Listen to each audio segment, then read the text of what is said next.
Here's another find, a GE.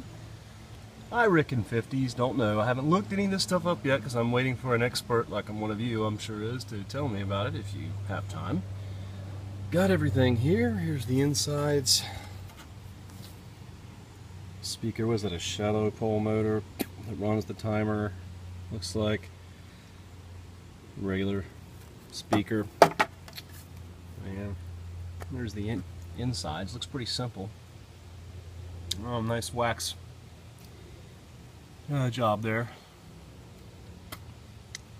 When you plug it in, it buzzes, so it does work. Maybe that's why it's buzzing.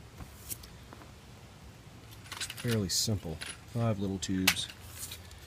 A bumblebee. A couple of little resistors there. It works. Doesn't receive anything, but it buzzes. I guess that's working. In the bottom view.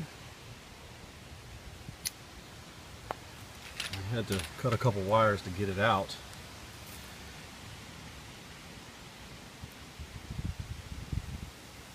Doesn't look like anything's been changed in it, as far as I know. And then I do have the back. Pretty good shape, just very dirty. Got the knobs. Very cool. Love this stuff. But anyway, let's see what y'all think about it. And then out of the Sylvania video, this was that one tube that was on the outside here. I don't know if I got a good picture of it earlier, but it was very strange looking. I don't know if it's a bulb or what. I think it said N6R929. 5 pins. Strange looking guy. Cool though. Alright. So let me know what you think. Is it worth messing with?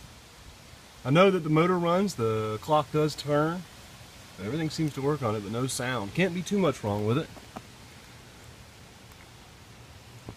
Alright. Thanks for watching, guys. Appreciate it. Bye.